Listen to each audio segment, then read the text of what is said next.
Alguém vai estar online? Não. Estamos começando. Começando aí o capítulo 3, lógica formal, lógica dialética. Bom dia, então. Estamos presentes.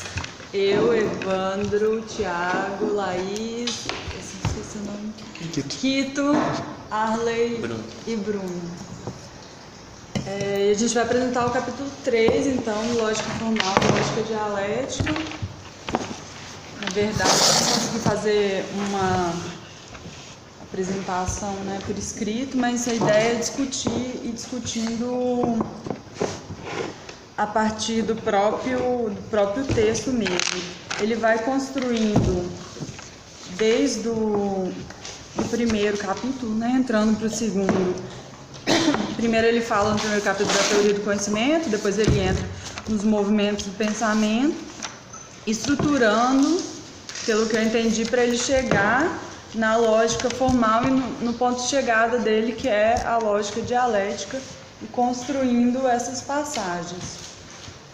Esse capítulo é um capítulo meio denso, porque ele traz muitos conceitos que dialogam, né, como o Arley colocou mais cedo, tanto com a filosofia mesmo e com a lógica, né? Então acaba sendo meio denso, mas pelo que eu entendi, essa construção que ele vai fazendo para mostrar a importância desses caminhos para chegar na lógica dialética. E como de costume, ou não, né? Como ele faz isso às vezes, o final esclarece o começo. Então, se vocês quiserem aí... Então, acho que a gente pode começar pela última página e voltando, pode ser? Quais são os tópicos dele, assim, bem rapidinho? Ixi, São muitos, mas... Forma e coerência, forma e formalismo, função da forma, princípio da identidade... Pois é, até eu acho que é importante, pra mim funciona assim, tem uns blocos, entendeu? Tá, você prefere pelo Não, eu só queria falar isso. Por exemplo, tá. Forma e formalismo, função da forma. Uhum. Depois, princípio da identidade, e aí o que mais? O termo, o conceito, a definição. Aham. Pois é, aí nesse momento ele começa o diálogo com Aristóteles e ele fala, né? A conquista que é a identidade. Uhum. Porque a lógica formal é a lógica da identidade. Isso é. O homem é, as coisas são. Ele comenta isso, é muito interessante, né? Porque ele fica durante muito tempo como é que as comunidades, a tradição primitiva, o homem é a arara, o não sei o que, é o cavalo, não sei o que, até o ponto em que o homem é o homem. O homem é o homem. Então, ao princípio aí beleza, aí ele passa um pedaço falando isso. Aí quais são os outros? O termo, o conceito E o juízo. O juízo. Aí ele já está dialogando assim, com o exercício da filosofia a partir dessa conquista. Quer dizer, as coisas são. Então aí eu enuncio coisas, né? Emito juízos, formulo conceitos. Exatamente. Essa evolução a partir que se atribuiu a partir da lógica formal, que consegue sair dela, né? Exato. Que é a partir da emissão de juízos de o conceito. raciocínio, inferências imediatas, a conversão, alcance do raciocínio por inferência imediata. Pois é, aí agora ele já está ele tá percorrendo mecanismos ou ferramentas, sei lá, do pensamento formal.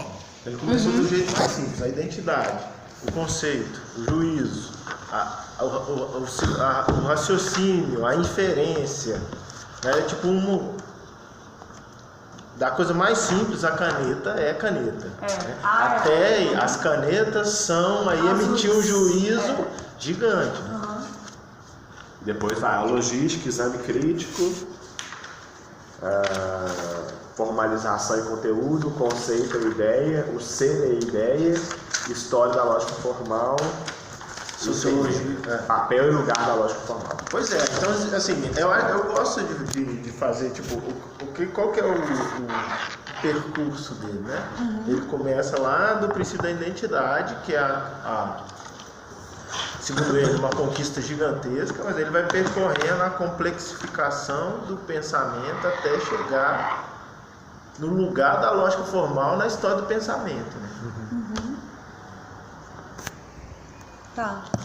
Então a gente começa... Não, tudo bem. Pode Não, deixar é só porque eu acho que... Não, mas eu achei interessante o jeito que ler você leu esse assim também. primeiro Que parágrafo vai dar isso. da página 169 dá uns esclarecimentos para a gente retomar isso tudo, né? Só o primeiro parágrafo. A lógica formal permite compreender essa lei fundamental. O pensamento que conhece, opera sobre o pensamento conhece, opera sobre um conteúdo, mas deve assimilar esse conteúdo progressivamente, não deixá-lo no plano do global e do confuso, mas admiti-lo apenas quando analisado e, por conseguinte, quando determinado pelo trabalho, ao mesmo tempo duplo e unitário, do entendimento e da razão, que é um pouco isso que o Harley colocou, que o incrível desse capítulo é que ele consegue, né, eu acho essa discussão de lógica, para mim, difícil e maçante de entrar, porque, enfim, né, eu sou de humanas, para além disso, mas o que ele traz de grandioso nesse capítulo, e que acho que no outro capítulo eu tenho expectativa que ele vai avançar mais ainda, é mostrar como que a lógica, como que esses passos na lógica, esse avanço que teve, ele foi importante para a produção do conhecimento e para chegar na própria lógica dialética, assim, essa não é uma supervalorização que ele faz, né, não é uma valorização a lógica formal enquanto ela mesma, né, mas como entendimento para superar ela. É isso mesmo, a lógica formal é um momento, ele fala isso várias vezes, né? É um momento da lógica concreta. A lógica formal é um dos momentos da razão, dizer. E foi necessário para sair, né, da identidade, para, enfim, ali para frente. Aí eu grifei algumas passagens e fiz umas anotações. Acho que a gente pode ir a partir daí, que eu não consegui muito além disso. Aqui na primeira página, esse não tem página direito, 133, 131, eu acho. Forma e coerência, forma e formalismo. Estabelecemos com VH o fato de que o pensamento e o entendimento detêm poder de isolar elementos ou aspectos do real, de eliminar uma parte mais ou menos importante no conteúdo. Ele fala dessa primeira questão para ele entrar... Foi mal, gente. Vamos lá. Imagina o que isso dá na gravação, né? Para ele entrar em dois destaques, né? Que é a negação da dialética, que ele não fala muito agora, né? Ele vai falar mais lá para frente, e nos dois momentos do movimento. E aí ele coloca como que ocorrem esses movimentos, né, do conhecimento. O movimento do conhecimento, portanto, compreende dois momentos intimamente opostos e complementares: a redução do conteúdo, a abstração e o retorno para o concreto.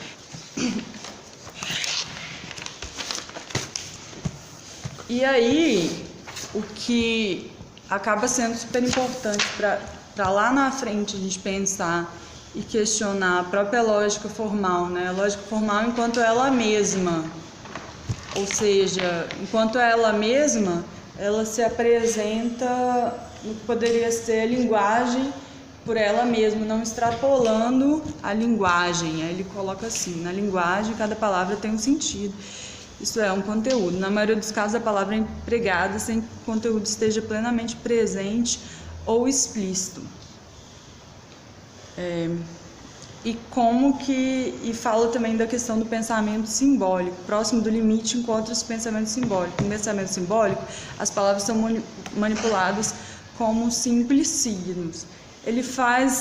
Ele remete aqui a questão da linguagem dos signos, embora ele não faça grandes críticas. Eu lembrei muito do Crítica aos Tecnocratas, que ele entra bastante nessa discussão da crítica à linguagem e da crítica aos signos, assim, só Ele não entra aqui na discussão que ele faz lá, né? Mas me remeteu a esse livro. Eu nem anotei, mas eu pensei.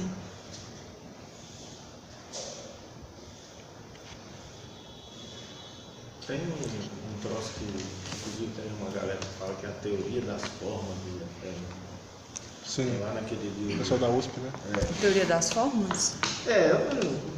Não me atrai muito procurar essa teoria das formas. Não. Eu acho que esse início aí que você deu, esse negócio que o pensamento permite você arrancar de uma maçaroca de coisas que estão no mundo aí, um pedaço que tem utilidade, que faz sentido, né? Então tá lá o mundo acontecendo, você vai lá e fala assim, não, existe uma coisa que chama simultaneidade. Você põe nome num troço enorme que está aí no mundo, que antes de você pôr nome também estava lá. Só que você precisa de pôr um nome na coisa. Então ele diz, acho que no capítulo anterior, esse negócio que o poder do pensamento é isolar. Né? Então é isso, você vai lá e isola. As pessoas não estão preocupadas se elas estão fazendo simultaneidade ou não. Mas você vai lá e fala, não, isso aí é simultaneidade. É como se a pessoa olhasse assim, eu não preciso disso para viver, né? Mas isso permite avançar num monte de coisa, porque inclusive você pode querer produzir simultaneidade. Aí na hora que você põe nome, você pode fazer depois. Porque, então a forma é isso, assim, até certo ponto, né? A forma te permite literalmente delimitar um fenômeno, é assim que eu entendo. E aí, beleza, mais adiante ele vai dizer que o desvio disso é o formalismo. Mas aí, nesse pedaço que você está falando, eu acho que ele discute um pouco com a antropologia, né? Primeiro chama inclusive de primitivo e tudo mais, né? Do pensamento mágico. Depois ele vai vir aqui um pouquinho sobre. Ele até cita um sociólogo. O negócio do espelho, né? Que os homens primitivos acreditavam que o espelho. É nesse pedaço que ele faz isso ou não? Acho que não. Não? Então deve O do espelho não, mas ele cita um antropólogo, assim. Não lembro desse pedaço. E aí, mais pra frente, é até uma passagem interessante, né? Que ele usa umas analogias para explicar essa lógica formal. Então, eu vou ler aqui, né? Que ele explica como que seria essas formas de pensamento, dando uns exemplos. Né? Página 132, né? Acho que 132. O pensamento simbólico é aquele dos tagarelas e de um certo número de alienados. É ótimo essa passagem. Por outro lado, todo pensamento, em certo sentido, é necessariamente simbólico. Se fosse preciso recuperar todo o conteúdo das palavras que empregamos, o esforço de reflexão impediria a expressão e a locução até o acabamento de uma pesquisa frequentemente ilimitada. Isso. A gramática, o pensamento simbólico, por conseguinte, tem um lado positivo, um uso necessário, mas limitado, e um lado negativo, dissolutor, desde que seja tomado fora do conteúdo. A lógica formal, igualmente, por ser considerada como um sistema de redução do conteúdo, através do qual o entendimento chega a formas sem conteúdo, a formas puras e rigorosas, nas quais o pensamento lida apenas consigo mesmo, isto é, com nada de substancial. Que é isso um pouco que o Arley falou, né? Muito legal, né? Você pode falar chamar isso aqui de papel, caderno, mas você está dando um nome. E como que você evolui isso a partir desse nome que você deu e como que você questiona. Mas como que essa discussão, né, que ele vai começar a falar da identidade permitiu avançar daí. E aí ele já começa a falar do princípio da identidade, que é a primeira parte, né? A é A. Então, assim, caderno é caderno. Não tem, em tese, claro que ele questiona isso em alguns momentos, mas ele vai entrar nesses questionamentos, eu acredito, mais pra frente de uma forma mais forte, ele só coloca como uma questão, né? A é a própria identidade. Como que você passa disso? Esse aqui ele diz, eu acho que é central. Assim, o princípio da identidade implica a pura e simples repetição, a tautologia. Tomada absolutamente permite apenas dizer a árvore é a árvore. E mesmo, essa árvore é uma árvore, pois um certo movimento do pensamento passa então do indivíduo à espécie. O homem é o homem, a vida é a vida. A tautologia é certamente rigorosa, mas certamente inaplicável e estéril. Em sua pura forma, fora do conteúdo, o pensamento deixa de ser pensamento. A metafísica idealista quis sempre determinar o pensamento como algo, como uma substância, ou como uma atividade dotada de natureza interna. A discussão, por conseguinte, travou-se em torno do princípio da identidade. Se o pensamento é alguma coisa, seu princípio mais geral também deve ser alguma coisa, e deste modo referir-se a alguma coisa. A metafísica, portanto, aí eu vou pular aqui, tomou o princípio de identidade substancialmente como uma verdade eterna, e inclusive como protótipo das verdades eternas. O ser é o ser. Esse negócio aí, cara, eu acho que entender isso é uma coisa incrivelmente importante e útil, né? Por incrível que pareça, eu acho que é útil de verdade. Porque isso é difícil de demonstrar para as pessoas, né? Ao mesmo tempo, a argumentação dele na sequência esclarece muito isso aí, né, cara? Eu acho assim, eu lendo esse livro me parece extremamente próximo do dialética negativa do Adorno, sabe? A discussão passa pelos mesmos termos, assim. O Adorno diz, a dialética é da semelhança da coisa com ela mesma, é a não identidade na própria identidade, então isso... Mas aqui, cara, tem uma simplicidade. Assim, tem muito mais do que o Adorno. Tem uma coisa aqui que é... Didático, né? A diferença está o seguinte, o Adorno jamais daria um cursinho popular para... igual o Lefebvre de jazz, porque era muito popular. Isso não aconteceria nunca. Isso aqui... Não, também as pessoas não gostariam do curso do Adorno. Na verdade, eu acho que até mais isso, assim, do que... Eu assim, não sei se é o caso de ficar discutindo, mas que é muito interessante, cara. Não sei se vocês, enfim, se isso tocou vocês, assim, né? Parece que o Thiago, mas para mim isso aí, esse pedaço, esse esclarecimento, porque tudo, por exemplo, todo pensamento chatíssimo em economia, até certo ponto, é baseado nisso aqui, né, cara? A matematização do raciocínio para construir verdades, que inclusive não podem ser derrubadas, né? A firmeza do aparente do raciocínio na economia tem tudo a ver com isso. Não, a própria sociedade capitalista, né? Uma sociedade das trocas equivalentes, 20 braços de linha igual um casaco. Então, assim, a sua mediação social é estabelecida por meio do sinal de igual. Mas eu acho que assim, eu também fiz economia, também, assim, a gente que veio da economia, eu acho que isso tem uma imagem muito forte, assim. Acho que todo mundo devia fazer a primeira aula de microeconomia, só para ver, assim, o absurdo que é.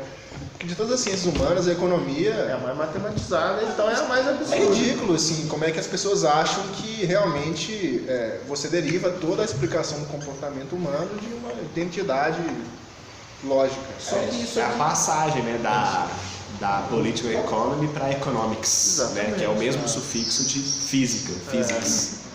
E aí é muito sólido, apesar de ser ridiculamente sem conteúdo, né? Isso. É irrefutável. Você reduz a experiência inteira a um conjunto de afirmações muito, muito gerais, né? Equivalentes. Os homens trocam. É impossível viver sem troca. Portanto, todo mundo troca, todo mundo quer trocar. Aí as consequências da primeira afirmação são tremendas, né? E aí olha só como é que o Lefebvre continua. Impressionantemente tremendo. E o Lefebvre continua aqui nesse ponto que, assim, já que a gente está fazendo uma crítica da economia, ele está fazendo aqui uma crítica da metafísica, né? Então a metafísica, para poder funcionar, ela teve que supor como situado além do conteúdo, algo como transcendental, metafísico. O ser do princípio da identidade é um ser eterno. Desde o início da metafísica, Aristóteles a definiu como sendo a pesquisa do ser enquanto ser. A abstração pura se transpõe, assim, no supremo pseudo-concreto. A forma vazia é objetivada, hipostasiada. Alternadamente, Deus ou a natureza, encarada metafisicamente, são identificados ao ser eterno, imóvel, idêntico a si mesmo. O mercado também está aí nessa função. Né? Exato. Ele é idêntico a si mesmo em todo lugar. E aí, se você procura isso nas outras ciências, é super forte. Não, a lei. A lei. Esse último pedacinho desse parágrafo que o Tiago estava lendo, eu acho que parece tudo, né? Porque ele coloca assim, ó, conseguinte, é tomado ao mesmo tempo como forma conteúdo, como seu próprio conteúdo. Passa por ter, com relação ao nada eterno, a misteriosa propriedade de existir por si mesma. É assim, divinizado. A lei é a lei. Por quê? Porque... Não, você não precisa questionar. Você não precisa questionar, é lei. Não é questionável, ela é divinizada. Ela é objetiva, embora você não saiba como é que ela lei. Isso é muito bom. E aí, Helena? Pode seguir. E aí ele já entra na função da forma, né? Que ele volta a função da forma a partir da lógica formal, né? Isso é interessante que esse título já é paradoxal, né? Porque, em geral, é um funcionalismo contra o formalismo, né? Depende, né? Se for modernista, a forma é a função. Assim, na arquitetura, o modernismo é quando as duas coisas se encontram finalmente, né? Até hoje. Legal. Então, se você faz uma coisa, uma forma, sem função, você está. Legal. No modernismo? Isso começa no modernismo, né? Porque antes a gente tinha princípios de simetria, então assim, a forma ela respondia uma outra. Ela tinha outro caráter estético. E é justamente no modernismo que você tem essa ruptura, e você tem de ruptura justamente isso, dizer que a forma necessariamente tem que ser resultado de uma função, né? Do morado, do lazer e tal. E acho que até hoje a gente não superou isso ainda não. Assim. E como é que você vê o pós-moderno, por exemplo? Porque o pós-moderno... Eles tentaram, mas assim, você tem uma coisa que é em nível de, sei lá, acadêmicos ou pós-Star System na arquitetura, e uma coisa que é a arquitetura do dia a dia, assim. A arquitetura do dia a dia até hoje forma a função. Se você não for um arquiteto estrela, assim, não é autorizado. Isso que eu tava aqui, Guggenheim Museum. Se você for a Hadid, né? Mas E tem uns caras bonitão, aí eles podem fazer de uma forma que não tem, né? Sei lá, você vai lá e faz o Kinder Ovo. Não, isso aí é o museu É bonito pra caralho, inclusive. Porque eles não fazem arquitetura, eles fazem arte, né? É quase que escultura, assim. Com a função de ser arquitetura. Mas assim, é talvez um outro registro, diferente da vida cotidiana, que a gente não quer viver num estado da liberdade ou algo do tipo. Ei, gente, não nunca tive. Vocês também. Mas enfim, pode seguir. E aí ele entra na questão da lógica formal ser, na verdade, um pensamento como uma verdade limitada, insuficiente, abstrata, relativa, mas como uma certa verdade, é isso, né? Assim, a caneta é a caneta. Mas o fato da caneta ser a caneta, né, de A ser A, não significa que isso seja suficiente na lógica do pensamento e aí avançar a partir disso, que é o que ele coloca um pouco no final da 135, né? O ser... Só uma coisinha, esse trem aí, do final da 134, ele fala assim: o pensamento, em seu movimento, quando apreende um conteúdo, deve permanecer coerente. Isso daí, assim, é bem importante como consequência da maneira de pensar. Ele não deve destruir-se enquanto pensamento, isso não deve transformar-se numa sequência de afirmações desligadas entre si, de sentimentos, imagens, sensações, numa sequência de contradições inconscientes. Né? Então, isso aí é um negócio muito que mais adiante ele vai enfrentar o limite desse argumento. Porque esse caminho diz o seguinte: a contradição deve ser colocada do lado de fora. É uma defesa da ideia da lógica formal fechada enquanto ela mesma, né? A lei é a lei. Você pode ter pensamentos, críticas, achar bom, achar ruim. Isso é um juízo. Isso não é a lógica formal. É isso. Uma das maneiras que eu acho útil para dizer o que é a lógica formal, e ele mesmo fala, né, que a lógica formal é a lógica da estabilidade. As coisas são e continuam a ser.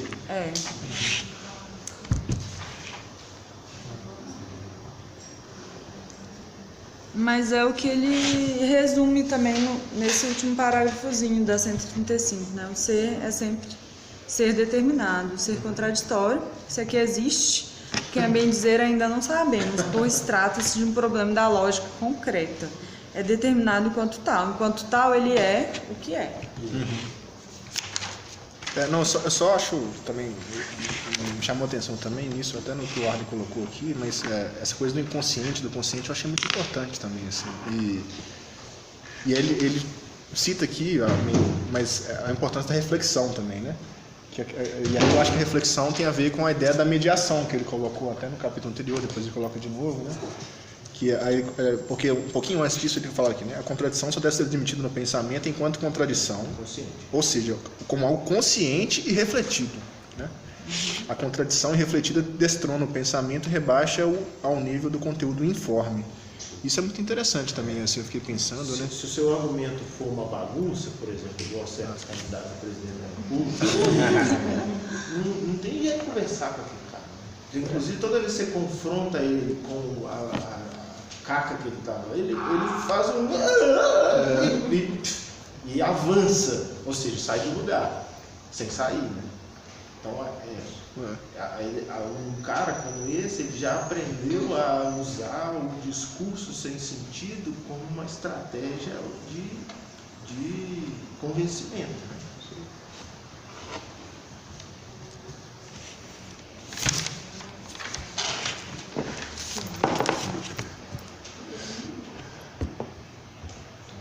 E aí, só seguindo isso aqui, nessa 135 aí que você passou, eu achei interessante porque ele fez uma coisa que eu não tinha achado ainda em lugar nenhum Lefebvre fazer, assim, que eu sempre fiquei pensando assim, a relação do Lefebvre com psicanálise, né, porque ele não deixa muito claro, assim, eu acho, em muitos lugares, o que é a leitura dele sobre... É que a gente não leu, né? É onde eu acho que ele faz mais isso. Mas é porque aqui ele fala que ele tem livros sobre Freud, não tem? Freud...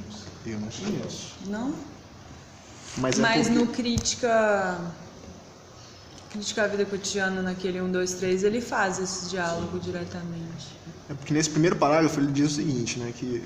Primeiro? Aqui no meio, aqui ele fala que a ação é inconsequente comigo mesmo, minhas palavras expressam uma perturbação ou uma situação confusa, uma contradição refletida, ou, como dizem certos psicólogos, inconsciente, né? Então eu achei importante essa associação que ele faz aqui, né? Inconsciente é contradição irrefletida, né? É isso, é interessantíssimo essa. Irrefletido. É um nível de pensamento implícito, né? Uma contradição irrefletida. Eu achei muito interessante essa definição. Profundo. Mas enfim, pode continuar, Helena. Onde tem essa citação? Eu não acho que 136, primeiro parágrafo. Na 136 já. 136. Falei errado? Eu falei errado, desculpa, gente.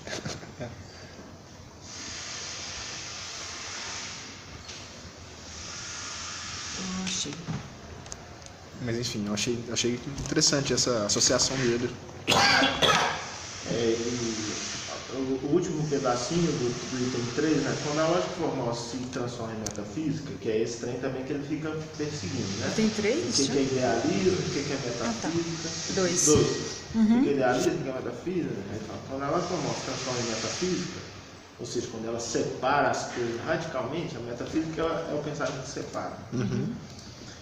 Separa o entendimento da razão quando destaca a verdade em si, né, esse papo de verdade em si é bem característico do trabalho efetivo do conhecimento, porque o trabalho efetivo do conhecimento assume que o conhecimento é ação, o conhecimento é conhecimento do movimento. Né? Então você tem que ficar correndo atrás de uma coisa que não tem jeito de agarrar. Mas você quer agarrar e falar que uma coisa é assim, independente das outras variações. E coloca dilemas absolutos, então sua verdade relativa converte em erro. Tipo assim, o cara fala, não, as pessoas gostam de trocar. Aí na hora que ele começa a fazer as extrapolações, aí ele inevitavelmente começa a falar um monte de bizarrice, né? É que ele, acho que talvez ele deixe mais claro no parágrafo anterior, né? A razão não pode avançar sem o entendimento, sem a análise. A lógica formal e a lógica geral encontram-se no início do conhecimento. Essa parte é muito importante, que é isso, assim, como ele está assentando que a lógica, ela é esse primeiro passo, que foi grandioso, mas ele é um primeiro passo. Mas a gente precisa ir além dela, porque a gente precisa fazer o analítico, né? Sair da identidade e entrar para eu não lembro como é que ele chama, para o juízo?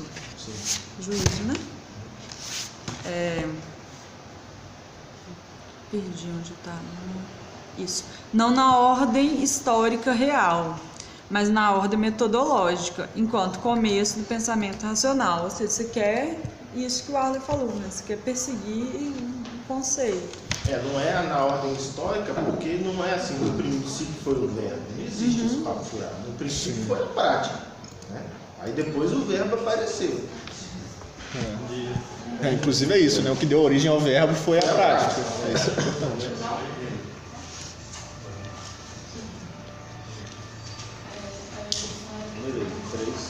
Ele volta, assim, né? Na verdade não volta. Agora ele destrincha mais o princípio da identidade, né? Ele faz isso um pouco nesse 2 também. Mas ele entra para mostrar essa limitação do princípio da identidade, né? A é A, forma tautológica é um limite. Você consegue sair desse limite quando você atribui, que ele já entra, né? A é B. Então, assim, a caneta é a caneta. A caneta é azul. Quando você diz... Essa é preta. Quando você diz que a caneta... É porque o exemplo dele, acho que é a tinta. A tinta é azul. Quando você faz essa associação, o salto que você dá. Que é... Ainda assim preserva a lógica. De identificação, porque eu sei que a caneta é a caneta e azul é azul. A tinta é tinta, né? Mas a tinta é tinta porque ela tem uma cor, ela tinge, né? E não é você dizer assim, a borboleta é castelo. Aí não faz sentido. Exato. Isso. E acho que do limite o que talvez exemplifique melhor é pensar quando se limita na unidade, assim, como que a gente chega ao consenso que isso é um, tipo, sei lá, a gente pega um graveto e fala, isso é um. Não é um, já é um processo. Aí eu quebro esse graveto no meio e agora? Eu ainda tenho um, mas se você fizer isso, eu acho que a maioria eu também responderia várias vezes, tem 2. Mas não. Você já entrou no conceito para definir que a unidade seria aquilo, começa a entrar numa lógica de limites muito... Sim. Aí é como se eu estivesse dizendo, a unidade contém a diversidade. Que é a citação do Hegel, mais à frente. Não percebem que ao falar assim, dizem que a identidade é uma indiferença. Na grande lógica.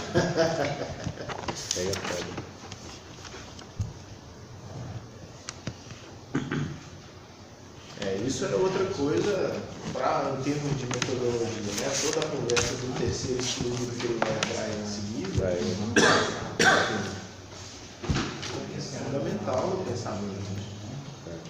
Eu lembro que o Rodrigo Simões, que você toca no nome dele, que é um ser muito marcante nessa informação, né?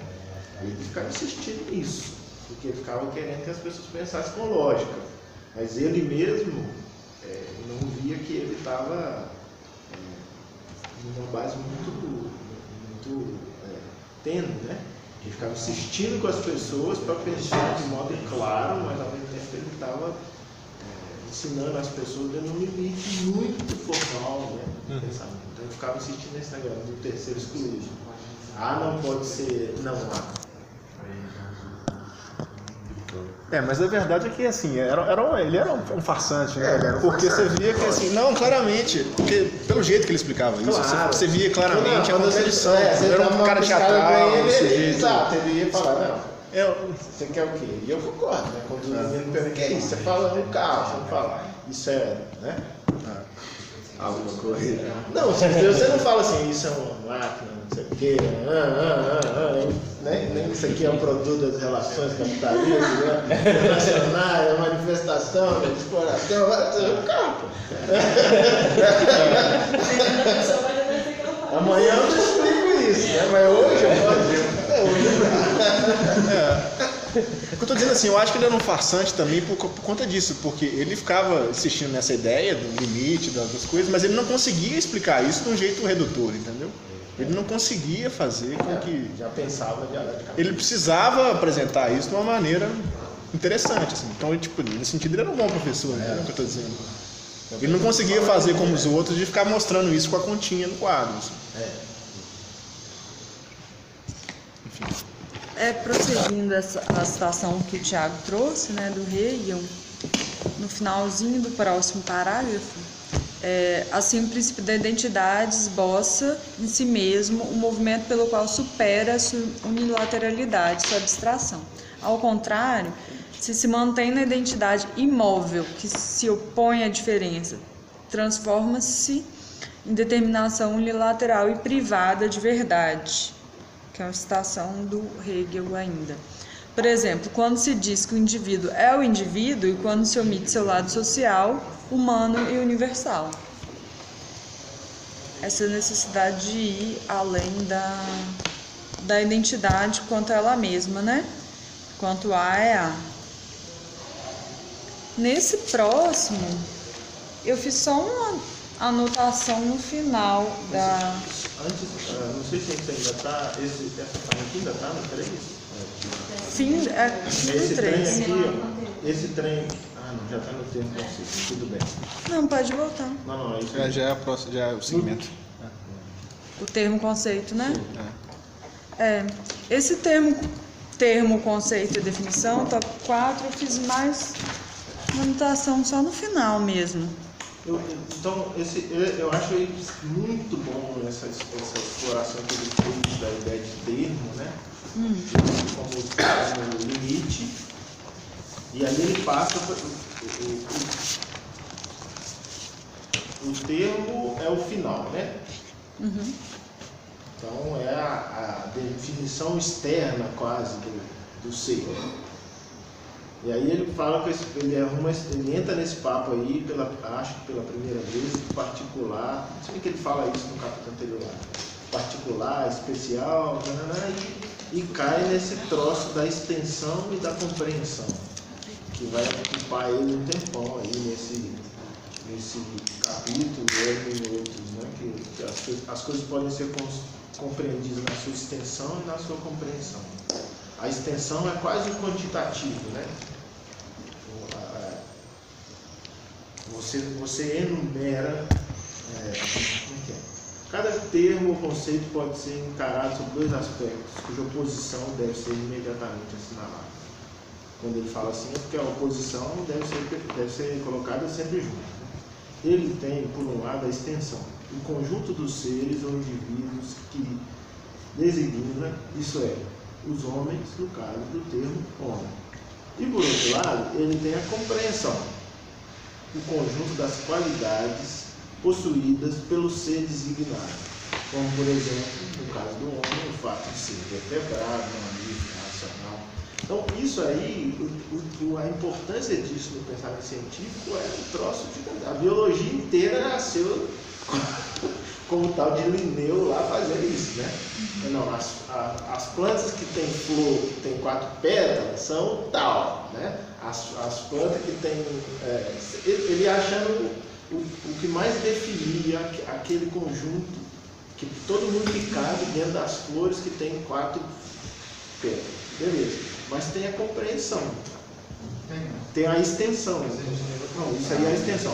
Tem a compreensão, que é o conjunto das qualidades. Então esse negócio aí, mais adiante, vai ficar bem importante na argumentação. Ele entra exatamente nisso, né?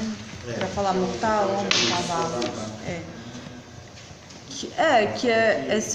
Isso que você falou tá bem aqui nessa partezinha, penúltimo parágrafo. Quando um termo tem extensão maior que a de outro, por ele incluído, forma o gênero do qual o segundo é a espécie. O homem é uma espécie do gênero mamífero. Mamífero é gênero com relação ao homem e espécie com relação ao vertebrado.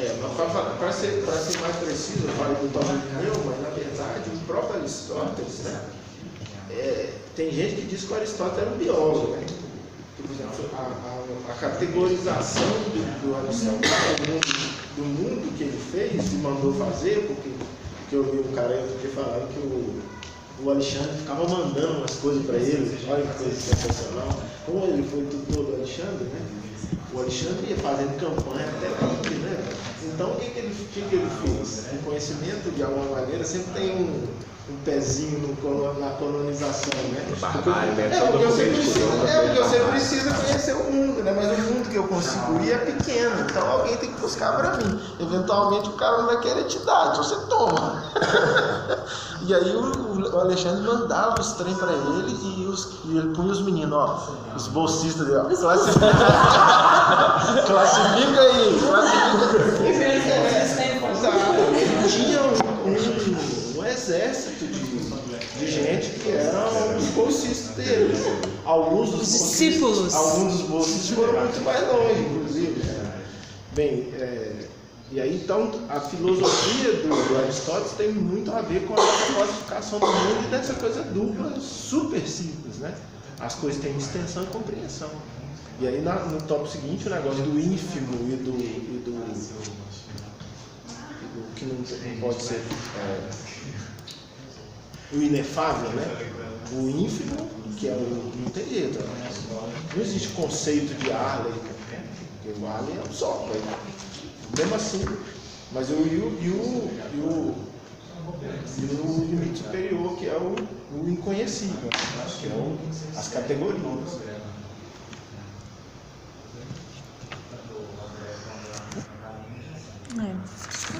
Acho que é isso desse tópico. Eu fiz anotação no final só.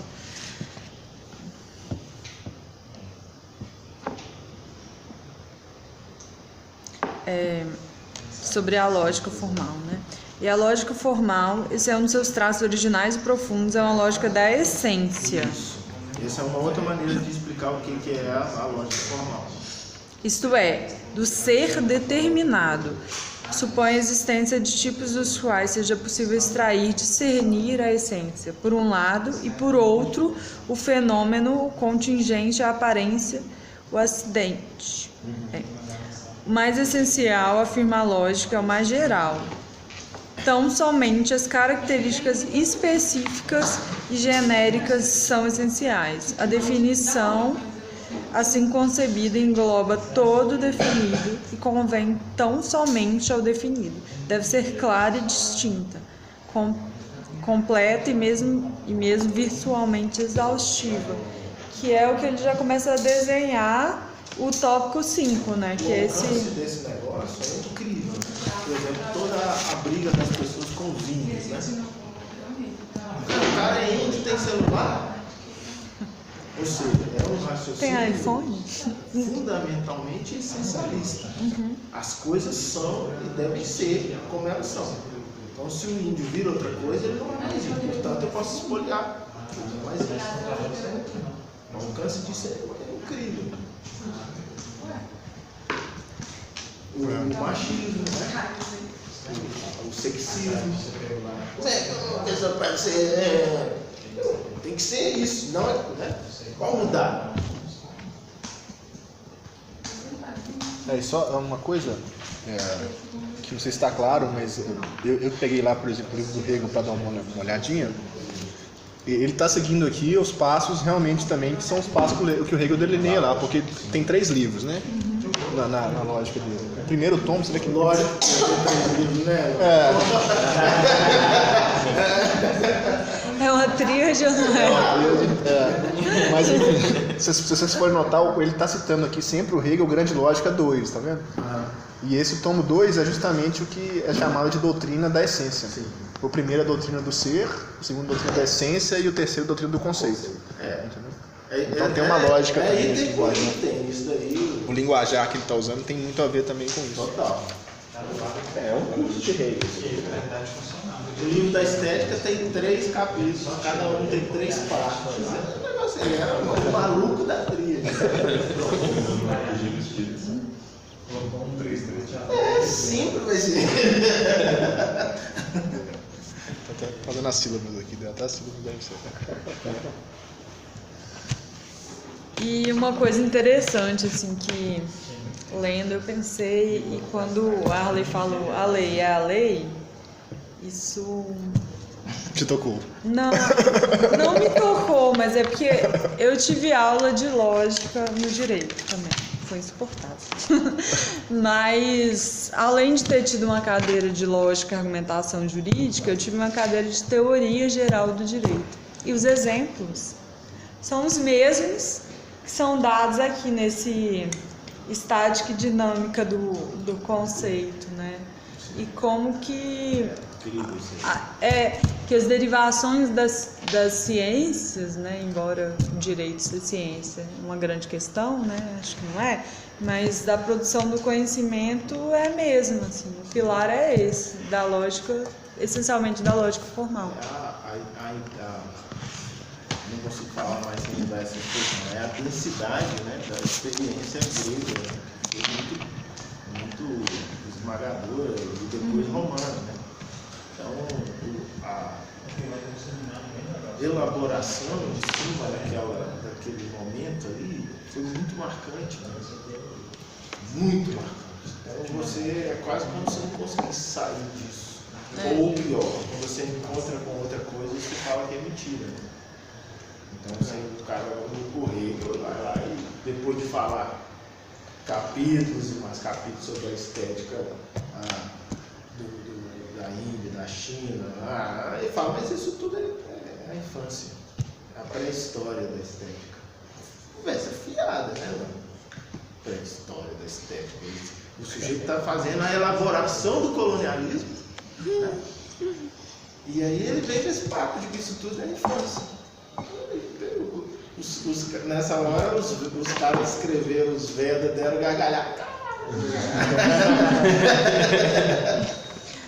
Mas é isso, assim, é interessante porque estudando, né, como que isso se aplicou, como que isso foi aplicado, entendido no próprio positivismo jurídico, né, como que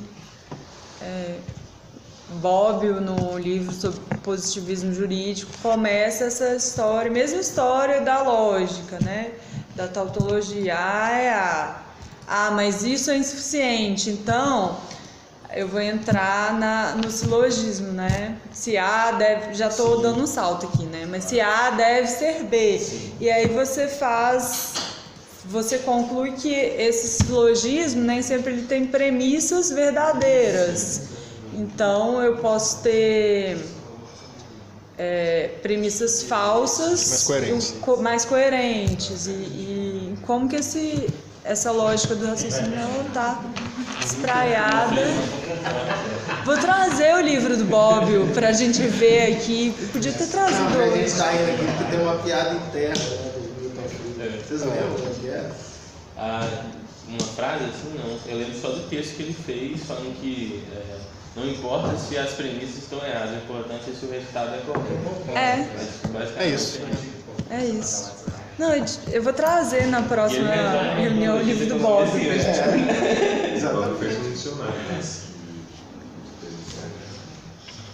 Não, ele é... O método Bobbio é muito bom, mas ele está explicando o positivismo jurídico, assim, ele não está comprando essa ideia necessariamente, né? Positivismo jurídico é aquele outro cara, né? Como que é o Keller? Kelsen também. Kelsen, né? Kelsen é um cara mais perigoso. A ideia do dicionário de política é estranha. Pois é, mas é até honesto, né? Até certo ponto, assim. O lance é saber que o dicionário não tem fim. É honesto dizer que eu vou, olha, seguinte, eu vou fazer uma síntese do conhecimento que eu possuo. Né? Agora, não é honesto eu te dizer que não tem mais palavra. Exatamente. Eu acho que é isso que é a questão, por exemplo. A economia é o extremo da desonestidade. Exato, é desonesto. Porque você formaliza e você finge que não tem palavra mais, não tem outro sentido. Lógico que tem. O idioma está exaurido a colaborar. E aí as evidências da falsidade disso são laureadas com o Nobel, né? Inclusive. Pessoas que... Exato. Não, quando o cara sai, o Douglas Norte tá aqui, vai lá, ele fala que é mentira. Aí quando ele volta, eles falam, realmente nós temos que ouvir o cara. Aí ele é admitido para dentro do mainstream e para de falar aquelas bobagens. Por quê? Porque a verdade é ampliada, mas não desmentida. Né? Mas esse processo aqui não é admitido. Não é que a gente estava errado. Só não lembrou disso. A gente, tá vendo? A gente deu até o Nobel pro cara, porra. E os outros todos, se você pega, né? O Keynes, o Schumpeter, a Elinor Ostrom, o cara lá dos Limão, lá, do Acker, sempre isso, ele tá falando que tá errado. Né? Agora eu acho importante isso, porque é legal a gente estar fazendo essa conversa transdisciplinar, assim, né? E interdisciplinar. Nossa, eu devia ter trazido o livro. Mas é porque o momento hoje das ciências humanas é justamente assim, uma extrema colonização da economia em relação a tudo. Assim. Então, hoje você tem economia da cultura, economia do não sei o quê. Por exemplo, eu falo que eu era sempre da ciência política, né? Que muita gente fala assim, não, vou fazer ciência política, estudar política. Eu falo, calma lá, você vai estudar economia, porque eu conheço. Cuidado. Porque hoje, por exemplo, a ciência política é uma redução da discussão de política. Né? Ela é uma redução da política à ciência mesmo, ciência econométrica. É isso. Então isso está acontecendo em todas as áreas. Né? Eu imagino que deve ter no direito também, cada vez mais tendência de economia do direito, análise de contabilidade dos processos. Demais. Direito econômico até que tudo economia do direito. Mas eu digo assim, por exemplo, fazer análise quantitativa do direito. Tem demais, tem gente fazendo pesquisa de dados, pesquisa. Você regride e fala se o cara tá certo. Estatística. Não, tem gente pesquisando como fazer jurisprudência, como um robozinho fazer jurisprudência por estatística. Então, assim, quais são as decisões mais recorrentes sobre esse assunto? Então, a gente não precisa de um estagiário, nem de um assessor. Essas informações são dadas, o computador consegue chegar a esse resultado, joga aí. Só uma palavra-chave certa no processo.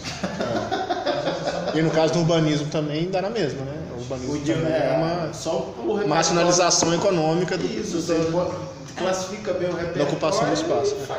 E chega num resultado bom. Que é, ao mesmo tempo, uma das grandes críticas que o Lefebvre faz em vários outros livros, né? Desse lugar da ciência. Dizer que isso não tem lugar no mundo, né? É um momento. É claro que você pode mobilizar o repertório da arquitetura com o apoio de uma ferramenta que expanda a capacidade de pensar e classificar, é óbvio, mas isso não quer dizer que essa é a decisão certa. E nem quer dizer que a gente deva usar, né, só para um lado. E o Lefebvre tem uma citação fantástica, não vou lembrar agora disso exatamente, né, mas ele fala assim, enquanto a gente... Ele estava falando na época das... Ai, gente, como é que fala? Mandar homem para o espaço? Das viagens espaciais. E ele fala, enquanto a gente, mais ou menos, né, grosseiramente, enquanto a gente gastar com viagens espaciais, sei lá, né, as pessoas tiverem sede, tiverem fome, isso não faz o menor sentido. Esse uso da ciência não faz o menor sentido. Não tem problema a gente chegar a algoritmos que dizem a resposta juridicamente. O problema é esse olhar que a gente está direcionando a ciência, né? Ao mesmo tempo, não se desloca da conjuntura econômica que a gente vive, né? Mas aí o passo que ele dá aqui, nesse tópico, é trazer o universal concreto, né? Todo homem é mortal, todo cavalo é mortal, logo mortal, homem, cavalo, planta e... Isso aí é super importante, um monte de coisa que você vai fazer, por exemplo, em relação a essas argumentações que exploram a duplicidade a necessidade de uma linguagem, assim, não é só isso, mas uma das maneiras que ele captura isso é a necessidade de uma linguagem que lide com isso aí que ele chama de estática e dinâmica. Porque se a lógica formal pretendeu capturar as coisas naquilo que elas têm de estáveis, é bastante óbvio que a estabilidade não exaure as características do mundo e dos seres. Então, esse negócio do finito e infinito, né? Do possível e impossível, tudo isso está um pouco prenunciado, que é a armadilha que ele fica fazendo, né? Ele anuncia a formalização da lógica e quando ele acaba isso, ele demonstra que isso é só o primeiro passo. Então ele acho que é isso, né? Explorando essa duplicidade entre a extensão e compreensão, que é aquilo que você disse, que os seres são ao mesmo tempo finitos e infinitos, por exemplo, né?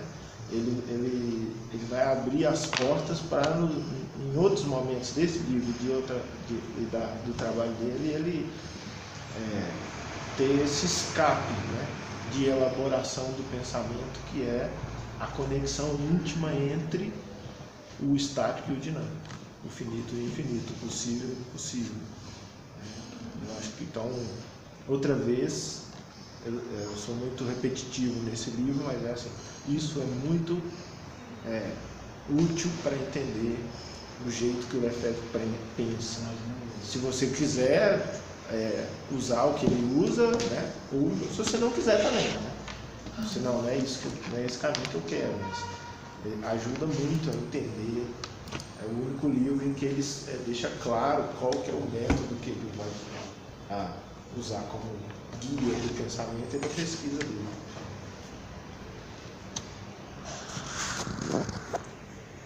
Que ele exemplifica nesse primeiro parágrafo da 143, né, isso que o Arlen falou. Que é mais ou menos onde ele exemplifica os limites desse... Ele joga, né, limites desse... Questiona os limites desse pensamento, né? O homem é assim definido como um mamífero, mais vertebrado, mais um ser vivo, mortal, etc. Qual a ligação interna dessas qualidades? Qual a relação exata entre a manifestação superficial, o acidente, o contingente, por outro lado, a essência?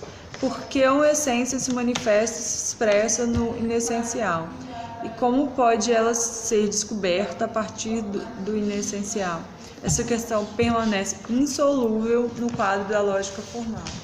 A lógica formal ela consegue sair, então, né, da simples tautologia, avançar, atribuir significados, agrupar grupos semelhantes, sim, mas ela não sai dela mesma.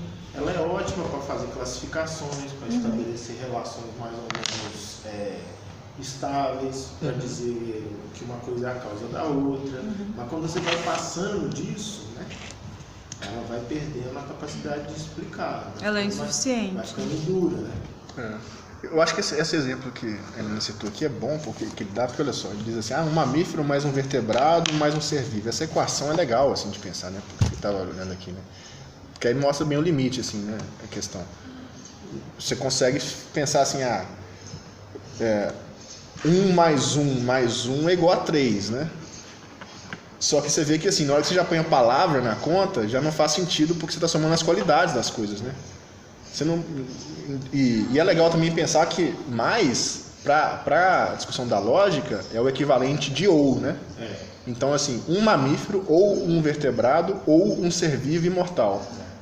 E se você transforma isso em matemática simplesmente, assim, diretamente, você vai falar assim, você vai formar 1 mais 1 mais 1 igual a 3. Mas assim, são 3 o quê, entendeu? Isso não está claro. Você precisa dar um passo e estabelecer a relação entre os termos, né?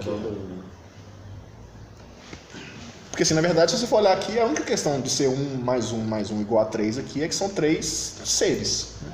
Não tem nada mais. E a sacada do Hegel é depois chamar de particular, né? Essa mediação do universal e do singular é o particular. Então a gente vai falar isso.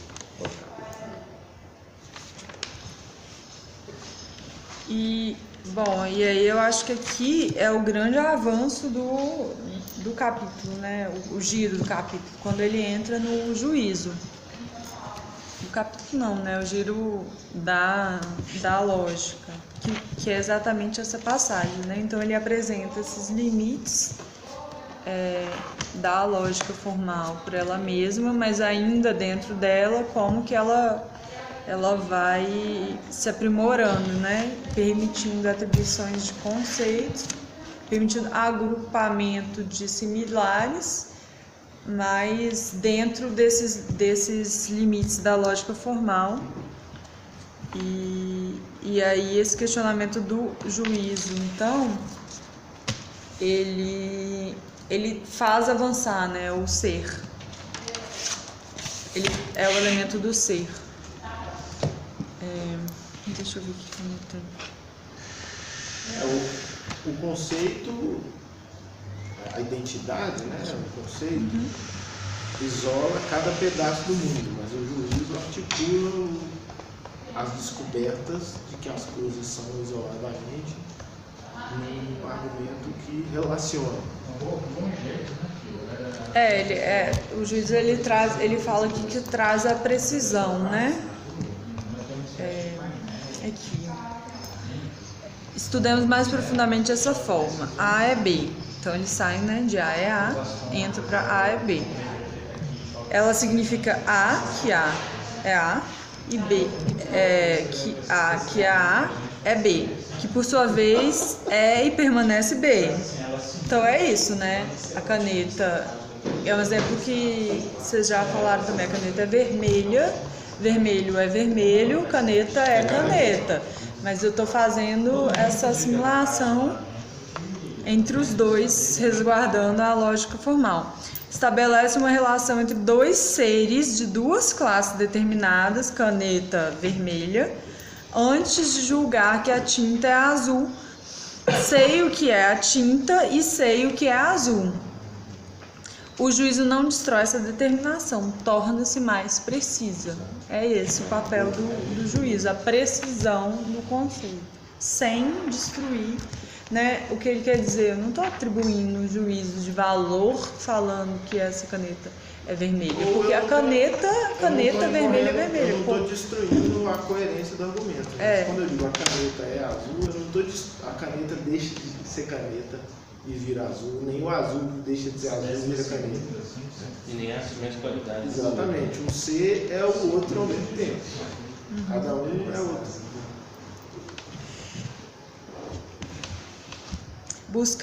Final da 145. Buscar uma relação entre dois objetos, assim, é buscar uma diferença real, concreta, entre esses objetos, diferença mediante a qual eles são idênticos concretamente sob certa relação. Nos dois parágrafos anteriores, coisa que também vai ser muito importante para o restante da filosofia, por exemplo, espaço diferencial, né? Ele fala da diferença. A diferença é uma relação e põe-se pela identidade. Aí depois, a diferença provém, portanto, do conteúdo e não da forma. Enfim, todos esses pedaços aí, ele está um pouco dialogando com esse troço, tá? Buscar uma relação entre dois objetos é assim, buscar uma diferença real, concreta entre os dois, mediante a qual eles são idênticos concretamente sob certa relação. Então, algum nível de equivalência é que torna possível dizer que uma coisa é outra, né? Como o Tiago falou, dizer que a borboleta é geladeira é difícil. Só num nível muito reduzido de verdade, né? é que os dois são seres no mundo, mas assim, mas nós já conhecemos tanto sobre a geladeira e tanto sobre a borboleta que falar que os dois são é um nível muito baixo de verdade, né? Então é falso. E conhecer é muito legal, lembrar, acho sempre, a primeira coisa que ele fala praticamente no capítulo inteiro, que conhecimento é prática, né? Isso aqui é fundamental, assim, porque eu acho que toda hora que a gente lê o conhecimento, você tem que pensar isso, assim, né? Porque então a gente conhece a borboleta e conhece a geladeira, né? Porque a gente, por prática, assim, a gente experimentou a borboleta e a geladeira, né? Só um comentário aqui também, o que o Arthur falou da diferença.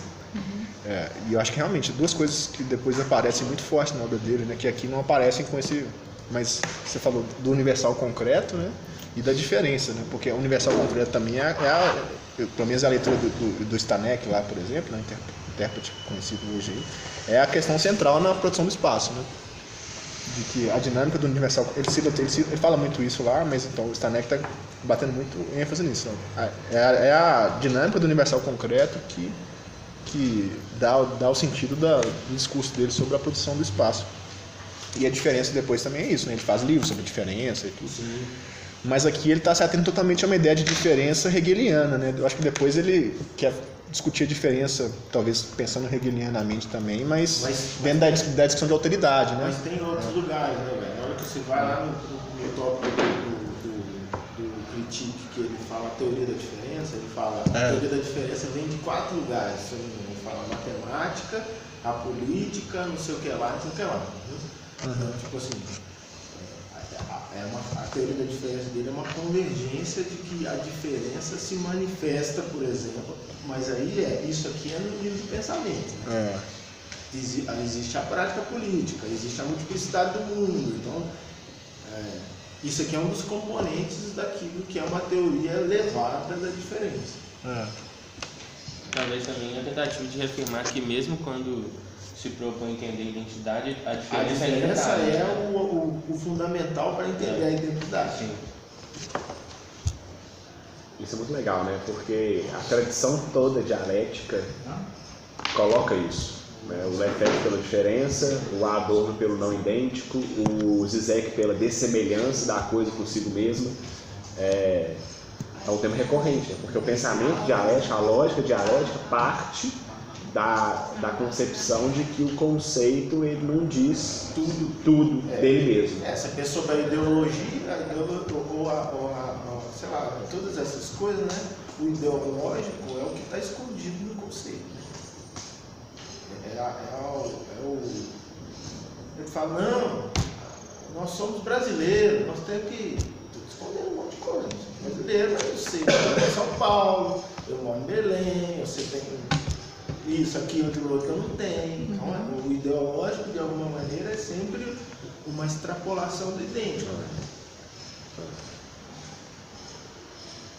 Você falou, nós somos brasileiros, pensando, né, nessa coisa desses protestos verdes e amarelos, como que isso foi feito, né? É exatamente isso. Assim. Por isso esse trem é tão útil, né? Essa questão do juízo ser uma fala sobre a precisão e essas verdades em escalas, eu lembrei de uma passagem que a gente leu lá no capítulo 2, que ele fala assim: é uma verdade científica, ele está falando de absoluto e relativo. Uma verdade científica, portanto, é relativa num sentido. É destinada a transformar-se e aparecer sob novos aspectos e ser superada por leis ou teorias mais precisas. Aí ele coloca no próximo parágrafo os 4 termos que vão dar essas variações. Superação não significa expressão. A verdade subsistirá em seu lugar, grau de objetividade, precisão e escala. Essas coisas são super úteis para você dizer o que é pensamento dialético, né? Porque aí uma pessoa vira para você e fala, não, mas que diabo é isso? Aí você... Não, se contar que assim, várias vezes assim, as pessoas falam assim, uma coisa confusa, não, isso é dialético. Exposição, negação e síntese. Ou então isso, ou então pior. Essa é pior. Tese, antítese. Formuleta boa, né? Essa é pior ainda. Ou então é essa que você tá falando, quando o cara quer falar uma coisa que ele quer deixar na sombra, né? Não, isso aqui é uma questão muito dialética. Não, borboleta é geladeira. Não, mas por que não? Não, mas é dialético. Isso é muito dialético.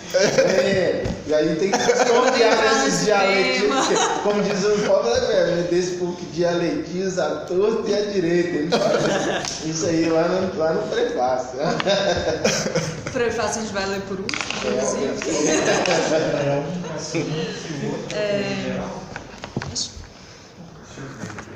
Acho que só destacar um pedacinho da final do primeiro pedaço do último parágrafo da 146, que acho que ele esclarece umas coisas em relação a essa discussão que a gente está fazendo, né? Por conseguinte, a descoberta das diferenças das relações, por um lado e por outro, a coerência do pensamento consigo mesmo estão em perfeita unidade. A lógica formal, num certo sentido, é já uma lógica do conteúdo, mas, por assim dizer, do conteúdo em estado nascente.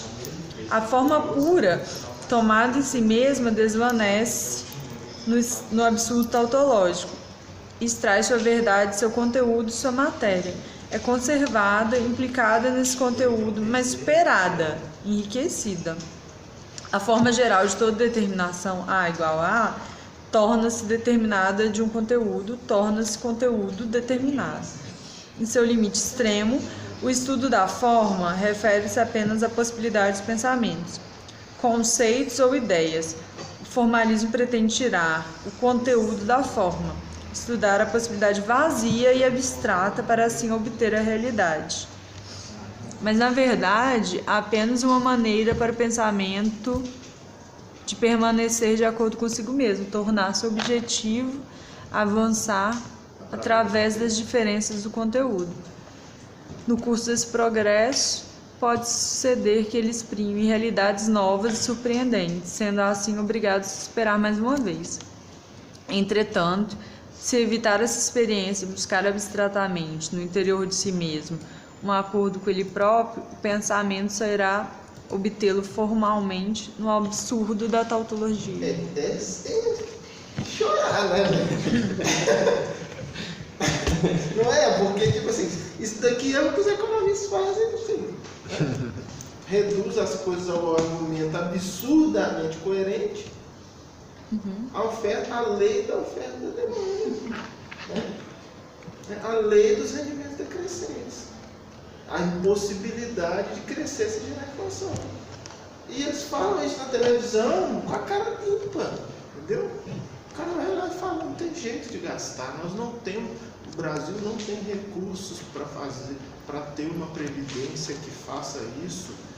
Né? O argumento é igual essa água aqui, ó, transparente e falso, né? Para quem? Né? A escala, o lugar. Na hora que você fala assim, mas quanto a Previdência gasta com os juízes militares? Aí ele vai falar, não, isso aí não é o caso, porque. Né? Ou seja, vai querer ficar.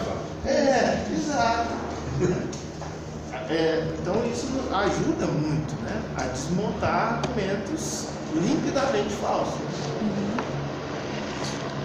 E esse final fecha um pouco a análise da tautologia, né? E dessa evolução da tautologia, A é A é B, a passagem para o universal concreto das coisas, né? Tudo no mesmo bolo. Dialética.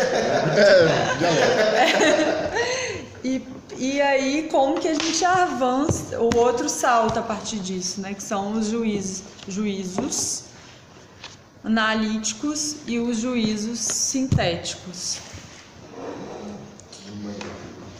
Gente, ele usa Kant também. Você quer falar alguma coisa? Não?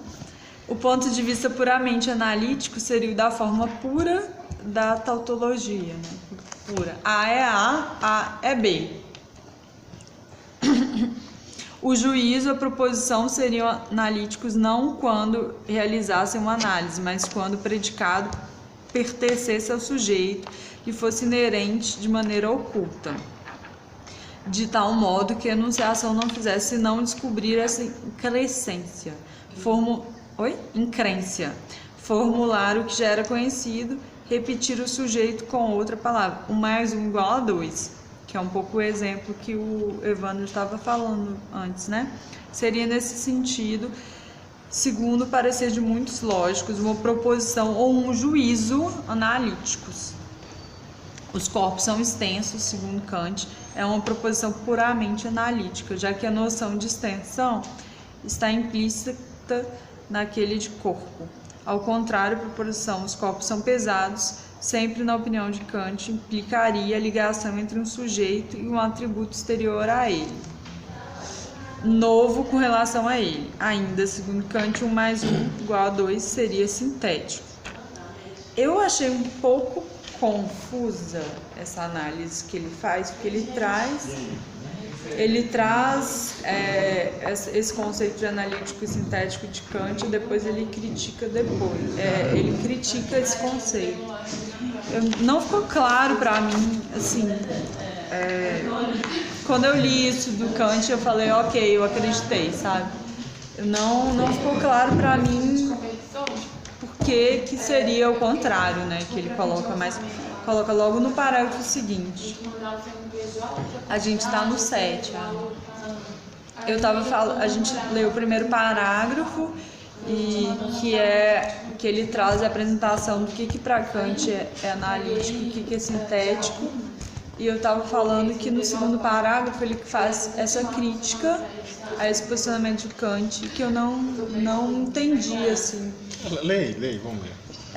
Porque pra mim eu aceitei que Kant estava certo. Eu também acho que eu não sei, mas assim, eu lembro que eu consegui agarrar isso aqui, assim, os juízes analíticos, eles desmontam, né? Desmontam uma coisa. Os juízes sintéticos, eles montam. Pra mim isso é juízo. Exatamente, desmontar. Mas aí o que ele fala na parte seguinte é contrário à anterior, né? Na proposição, os corpos são extensos, um espaço qualitativo ocupado pelos diversos corpos é identificado ao espaço geométrico quantitativo, obtido por abstração. Portanto, na verdade, esse juízo é sintético.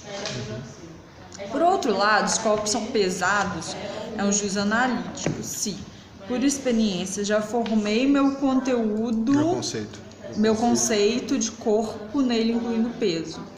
É sintético no momento em que faço essa experiência, em que ligo essas duas propriedades da realidade física. Eu acho que está dizendo que a separação entre juízo sintético e juízo analítico, ela funciona bem quando você está num nível muito básico de conteúdo, ou ao contrário, num nível muito elevado de abstração. Então, 1 é 2 e 2 é 1 mais 1. É ok. Reduzindo o conteúdo a quase nada, você consegue fazer essa separação. Mas na hora que você pega um juízo desse tipo, os corpos são extensos ou os corpos são pesados, eles são ao mesmo tempo analíticos e sintéticos. Sim. Você pode olhar para eles pela análise e pode olhar para eles pela síntese. Então, caber as duas coisas no mesmo juízo. Eu acho que é importante notar que assim, o Hegel, e na lógica inclusive ele faz isso, ele é um leitor do Kant, né? E um crítico do Kant. Então é isso, assim, o que o Marx faz com o Hegel faz com o Kant. E justamente essa coisa do analítico e sintético é o artifício do Kant para definir. Para manter a lógica formal, né? Para manter a lógica formal, que ele define lá, coisa em si. A coisa em si eu não sei o que é isso, porque ele já falou, a intuição e tudo é isso. A coisa em si é a coisa em si. E aí depois disso tem essa coisa aqui, juízo sintético e juízo analítico. Então, o que o Hegel fala é o seguinte, não tem isso de separar a coisa em si transcendental. Assim, a coisa em si tem que estar dentro da coisa mesmo, assim, a explicação dela. A coisa pensada e a coisa são uma tão tem brincado na outra. Então, é isso. Assim, a mesma prova, por exemplo, que ele falou antes também do Descartes, né, da ciência e tudo, por exemplo. Né? O Descartes, lá, que é tanto matemático quanto filósofo. Importante isso, inclusive. O Kant... Voltar alquimista, né? Que nem o Newton. Tipo assim, o Kant é a imagem mais refinada dessa coisa que começou com o Descartes, né? É isso, porque o que o Descartes vai lá chamando as meditações dele de, como é que é? Cogito, né? Cogito. O cogito é meio que a coisa em si do Kant, que no fim das contas é Deus, né? Dos dois é Deus. É o penso, né? O pensado, né? Cogitar é pensar. Então, o cogito, o cogito, é o pensado, né? Tanto exatamente. Que não por acaso nosso amigo gosta tanto do vivido, né? Porque o pensado exclui o vivido, né? Porque ele é metafísico. Exatamente. Mas só que assim, mas acho que isso é importante, eu mesmo coloquei esse ponto aqui. Me parece que o Kant também, ele talvez ele aponta para uma coisa que depois é resgatada e que o Hegel passa por ela também, digamos assim, porque a coisa em si, ela não é exatamente Deus nesse sentido, Deus, pensamento. Ela só é impenetrável. Ela é impenetrável, mas ela é experiência, né? Ela é intuição em relação com o mundo concreto, assim, né? Então, é porque isso no Hegel acaba se perdendo, porque o Hegel vai para o idealismo puro, assim. Então, estou dizendo que, sei lá, Marx é kantiano também, entende? De alguma forma. Ele está dialogando. Materialista. Tá gravando, agora. Pois é, o perigo de gravar é que fica gravado. Mas Segundo Evandro, Mas o argumento do Zonrettel é exatamente esse, né? Que existe algo de Kant em Marx. Não, isso tudo bem, mas... Então eu já estou defendido pelo Zonrettel. Não faça uma tautologia dessa. Ufa. Não, mas que é importante, né? Marx leu o Hegel leu Kant logo. Marx é kantiano. Não, aí esse elogio no sangue aí. As premissas são verdadeiras e a conclusão é falsa. Esse negócio da análise sintética, nesse final do parágrafo, talvez ele retome melhor. Mais precisamente, só fornece uma análise do objeto e seus elementos. Eu estou na 148. Ou foi mais precisamente, ele só fornece uma análise do objeto e seus elementos na medida em que o objeto é aprendido sinteticamente como unidade de vários aspectos e elementos. Já que dei aquele exemplo de graveto lá, existe uma pilha de gravetos, eu pego um graveto. Na hora que eu fiz essa distinção do bolo, esse graveto, eu estou aprendendo ele. Ele tem peso, tem cheiro, tem textura, mas isso é tudo aprendido esteticamente para falar que esse é um. E a partir desse que eu entendo que isso é um, eu consigo quantizar quantos gravetos tem naquela pilha. Mas para fazer isso eu precisei superar que esse graveto tem um bilhão de coisas, né? Exato, é árvore, é carbono, inseparabilidade do juízo analítico sintético, né? Porque se você já está fazendo juízo analítico é porque o sintético precedeu ele. É esse que ele faz. A análise sai possível a partir de um esforço de síntese primeiro. Eu digo aqui, é sintético no momento da pesquisa e da descoberta de uma relação, que em seguida torna-se analítico. É um movimento do conceito, né, no final das contas. Exato. O conceito ele emerge da prática, mas retorna à prática para qualificar esse conceito. Daí isso é que dá vontade de rir, da hora que os caras falam a lei da oferta e da procura, né? A lei da casa do chapéu, né, mano? Que é... emerge da prática, doutrinar a prática. É isso, é o abstrato, né? Aquele parágrafo lá, né? Quando você estanca o movimento e fala, não, agora nós estamos no Hegel purinho, né? Agora nós estamos no nível superior, o Estado aqui. Né? Mas só assim, remetendo ao Zonrettel, que seria kantiano, né, o argumento do Marx é que, por exemplo, a ideia de mercadoria, ela é exatamente isso, é uma abstração que doutrina a vida prática, né? Então, assim, é uma abstração real. Abstração concreta. O Lefebvre fala no Ausência e Presença que nem o Marx nem os marxistas entenderam o verdadeiro alcance do fetichismo da mercadoria, que é o de alterar a própria realidade. Tipo assim, tem um impacto real mesmo, né? Não, essa discussão é super importante na discussão de alienação, né? Porque assim, o que é alienação? É mistificação, falsa consciência, né? Ou é abstração real, assim, né? Porque isso é importante, assim, né? A ideologia é igual aquela metáfora do Zizek que é bom no filme, né? Tá vendo? Falando do filme aí, que ele chega pro cara e analisa lá o João Nada, né? O que é ideologia, né? A ideologia não é você colocar o óculos da classe dominante.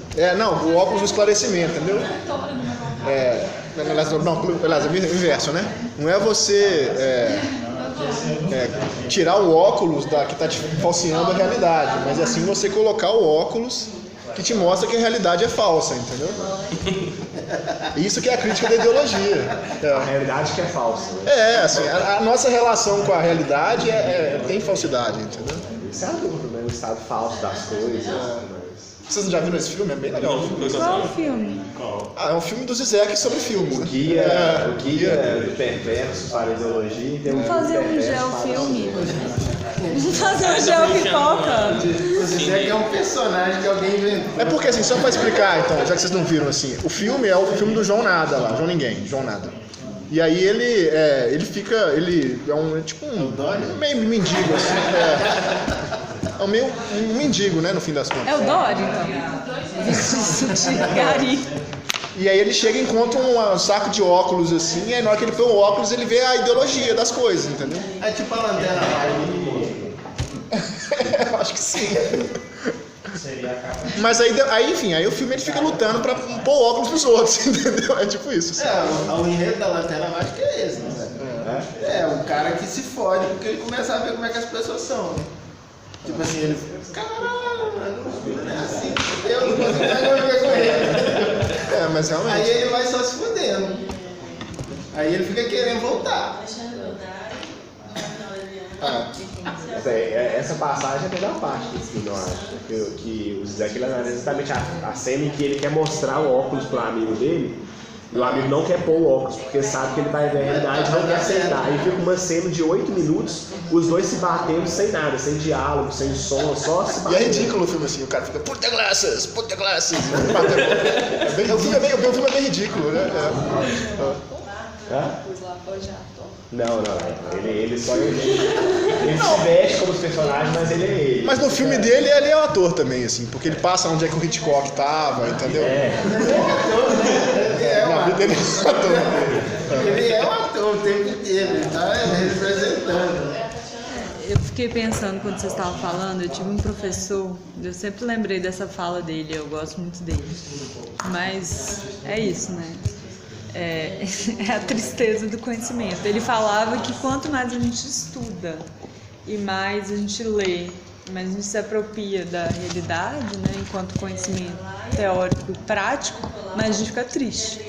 Porque a gente põe o óculos que vê o mundo. Eu acho que essa é uma versão muito derrotista das coisas. É derrotista. Porque não é só isso. Não é só isso. Mas não é só isso. Não é só isso. Mas é essa luta de colocar do outro, colocar o óculos também que a gente vive, né? Enxergar a realidade e se alienar. No mínimo porque quem está construindo uma realidade que me machuca também avança para ela porque se esclareceu de alguma coisa. Os economistas, os caras chegam e falam, não, é assim mesmo, funciona, tal. Não, beleza, bora pra frente, vocês estão aí, vendo as caras. Tem que se perguntar quem que não está sofrendo sem o óculos também, né? Para essa pessoa colocar o óculos, né?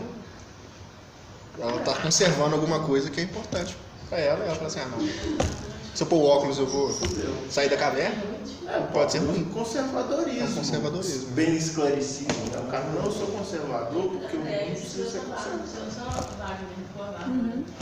Tinha que saber que tá usando o óculos de outra pessoa já, né? Não, ele fala que não existe a possibilidade de ter outros óculos, tem que quebrar os outros. Ó. Entendi.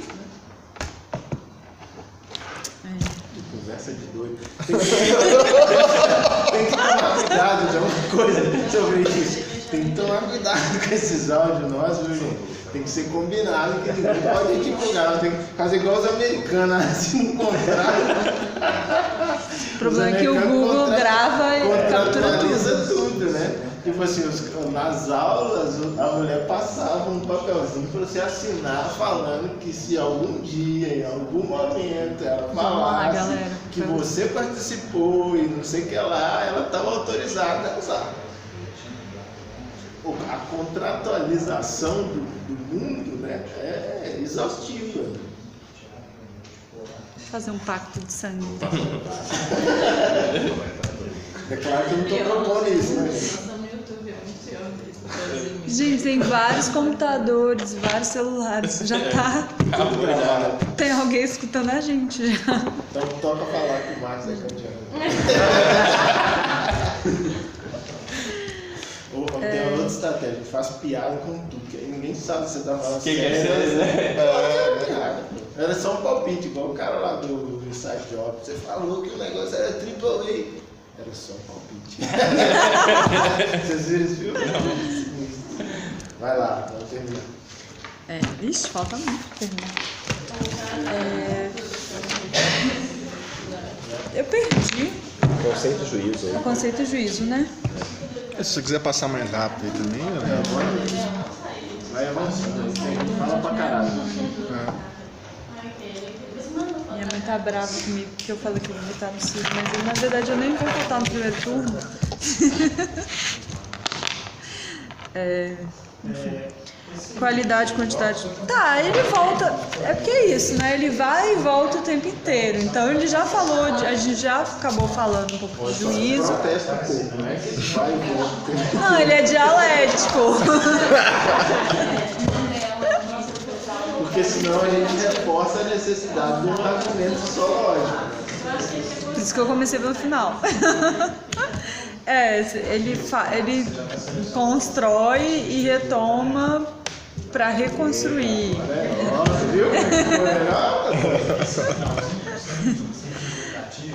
Então, assim, a gente acabou passando já da questão do... Já falando outras vezes a questão do juízo, mas só o que eu acho que destacaria aqui é só um pedacinho do último parágrafo da 148 e começo da 149.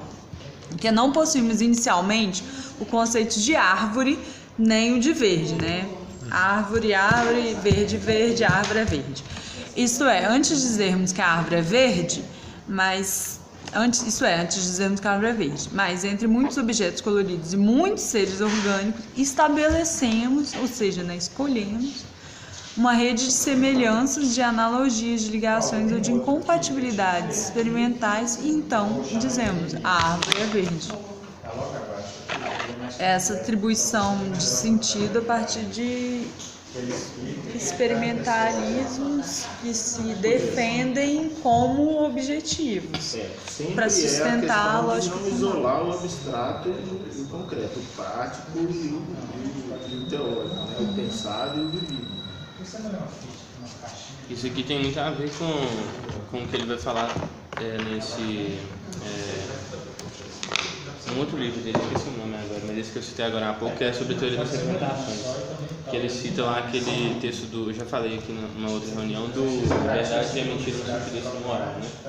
Que na verdade o que o Kant está fazendo é uma crítica ao formalismo, né?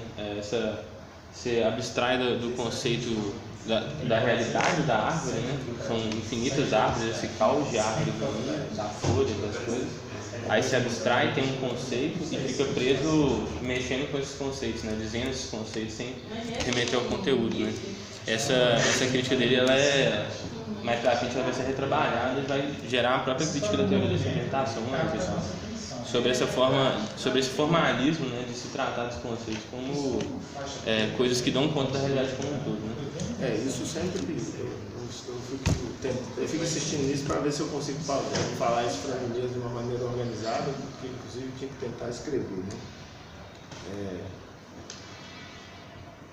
esse povo todo, né, Descartes, Kant, Hegel, para mim eles estão se debatendo com a diversificação do mundo, né, que é assustador. Isso você falou das árvores, né? O cara tem que ficar lidando com uma experiência que vai crescendo e ele não consegue organizar o pensamento a respeito disso. E aí tem sempre a modernidade, como diz lá o cara, aquele Henrique do Céu, ou sei lá, todos eles, né? A modernidade e a colonialidade são inseparáveis, né? Eu vou classificando o mundo e excluindo coisa do mundo, tipo raça, né? Para organizar o mundo a partir da experiência europeia. As vantagens comparativas, são as raças, é a superioridade da estática, não sei do que, a eugenia, o conceito das nações. A superioridade do homem em relação à mulher, né? Por exemplo, tem sociedades matriarcais, né? Isso não fazia parte da experiência. Mas eu não queria essa. Eu queria superpor a minha diversidade do mundo. Então, taca de autoritarismo, assassinato e bora pra frente. Materialização da busca do conhecimento, né? No espaço, expansão da colonialidade pelo conhecimento. Vamos separar. A colonialidade é o sobrenome da modernidade, né? E é uma tentativa de criar essa lógica do sistema e sustentar ela a partir de algo não necessariamente concreto e fechar esse sistema, né? Fechar. E pensando um pouco nessa discussão a partir do direito também, isso me remete a Kelsen, que fala a lei particular é sustentada pela lei geral, que é sustentada pela Constituição, e a Constituição é sustentada pelo quê? Pela norma hipotética fundamental, que não é nada. Poderia ser sustentada por Deus. Mas poderia ser sustentada por Deus, que assim, é tão abstrato quanto a norma hipotética fundamental. Mas eu dei coerência e fechei o sistema. Isso, Deus, o Estado é a metamorfose de Deus, né? Só que não dava mais. Então, inclusive na obra kantiana, na obra hegeliana, é isso. O Estado é o último momento. Direito divino não. Norma hipotética fundamental. O homem nós temos que o homem abrir mão, né, do seu poder para. Você quer lá, o Locke daqui, o Hobbes dali, o Adam Smith. Aí o Hegel, que estava mais alto, olhando de longe, não entendi, tudo bem, sistema de necessidade, está aqui, é o Estado. Quem atrapalha tudo é o Quem abre, fissura o sistema, né? Tava tudo fechadinho. Tava tudo organizado. Traçalha em 1000 pedaços. Tinha só gente reclamando, tinha uns reclamando. Deixa eu errar da vida. Só um doido da vida. Esse cara é maluco. E aí ele volta nessa questão do juízo para ele avançar, né? Já não seria mais um juízo só, né? Ele já entende que poderiam ser mais de um. Por isso ele começa a falar na qualidade, na quantidade dos juízos. As proposições. Sensacional, né? A felicidade. Arlen, vem mais, por favor. Que essa felicidade para escutar da lógica é muito contagiante. É apaixonado por esse livro.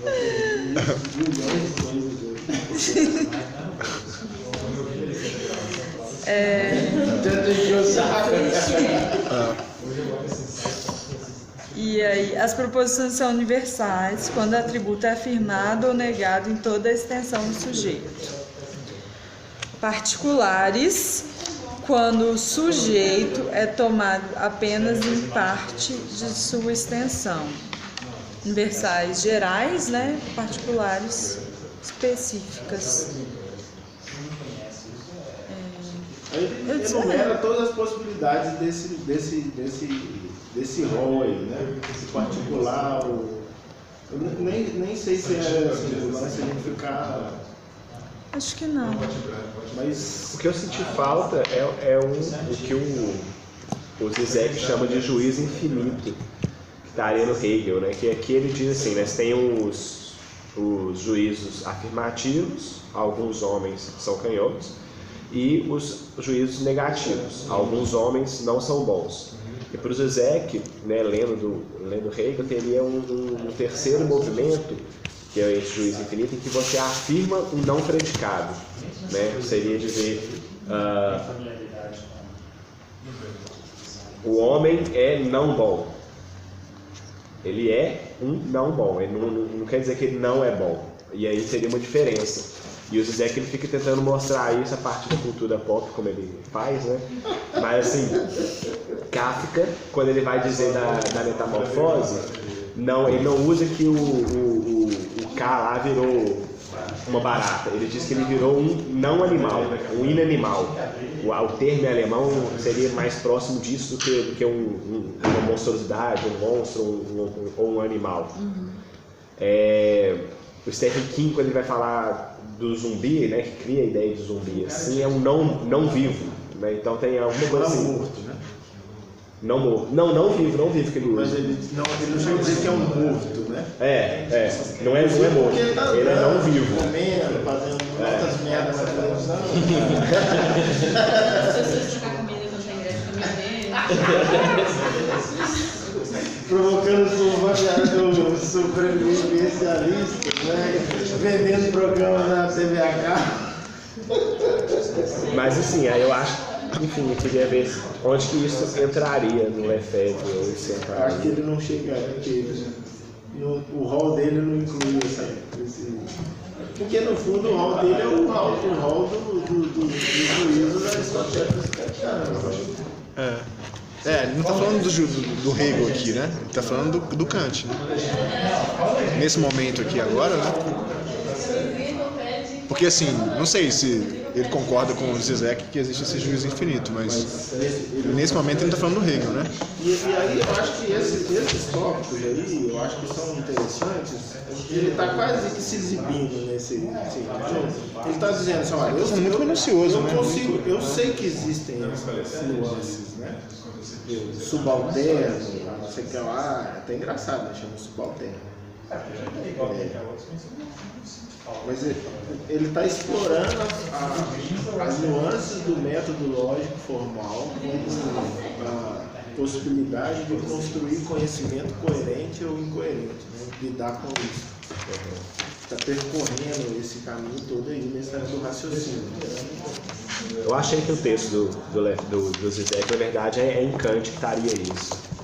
Nesse ponto é preciso voltar a Kant. Em sua filosofia, essa fenda, esse espaço que pode surgir às aparições monstruosas, é aberto pela distinção entre juízo negativo e juízo infinito. O exemplo usado por Kant para ilustrar essa distinção é marcante. O juízo positivo, pelo qual o predicado é atribuído ao sujeito, lógico, a alma é mortal. O juízo negativo, pelo qual o predicado é negado ao sujeito, a alma não é mortal. O juízo infinito, pelo qual, em vez de negar o predicado, isto é, como que atribuiu ao sujeito, afirmamos certo não predicado, a alma é não mortal. O que eu acho que, sobretudo, isso é a fenda, né? Tipo assim, como eu não consigo explorar exaustivamente uma coisa, é que nem os estatísticos falam que uma coisa não está errada. Não é para você afirmar que ela está errada, ela não está errada, ou certa. Tipo assim, eu acerto com a probabilidade de 90%. Nesse sentido, a estatística é sempre muito mais dialética do que a matemática, até certo ponto. Né? A matemática nem entra no termo da dialética. Como o próprio camarada aí fala, mas ela abre a incerteza. Quando ela acerta, a mal especificada. Mas aí você pode usar esse dado para voltar para o formal. Não é que eu estou errado, é porque eu estou mal especificado. O modelo é bom, está faltando uma variável. Né?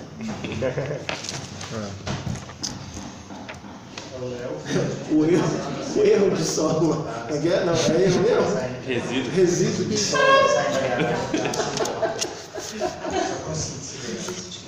é um economista super famoso, fundamental na teoria macroeconômica, que o modelo dele explicativo do crescimento econômico estava dando tilt. E aí a resposta dele é o seguinte: o modelo, as variáveis que captam o que eu quero falar não estão captando totalmente o movimento do sistema. Eu falei que isso depende de 1 e de 2. E eu ponho um termo lá que eu chamo de termo de erro. Nesse termo vai cair tudo que 1 e 2 não explicou. Só que tudo estava caindo no resíduo. Exatamente. Aí ele saiu com muita classe falando o resíduo é uma medida da nossa ignorância. Só que a ignorância é muito grande. Né? Então você vai estar usando o modelo.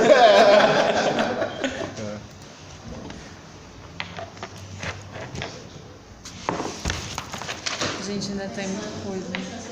A cabeça tá meio pipando, na verdade. Querendo parar? Assim, Porque todo esse pedaço aí, ele relabora as discussões, né? ele aprofunda um monte de coisa da lógica formal. Né? Mas olha só, assim, nada impede também, se vocês acharem que é muito, de interromper. E retoma. Eu acho que de repente a gente pode deixar essa parte final para retomar e já avançar no 4. Que eu acho que a gente não devia fazer de uma vez só, porque ele é muito grande. Mas então, olha só, aí nós estaríamos parando no raciocínio aqui, né? Mas então fala aí o nome dos tópicos. Faltantes? Raciocínio, inferências imediatas, a conversão. Então, esses dois aí ainda são muito presos naquele. Aliás, o da conversão também, né? Porque ele fala que conversa, esse negócio é legal, vocês prestaram atenção? Ele fala que só tal e tal tipo de juízo que conversa com o outro. Por quê? Porque pode ser convertido no outro. A conversa é uma conversão, né? No sentido de que o que eu falo pode se converter no que você fala. Nós temos um conjunto de encontros, né? Dá pra fazer um médio das duas bases de dados. Mas eu acho que pode ser bom interromper às vezes. Mas beleza, e aí pra frente? Pensar um pouco. Alcance os raciocínios por inferência imediata, o silogismo e sua reabilitação. Legal. A logística, exame crítico. Então a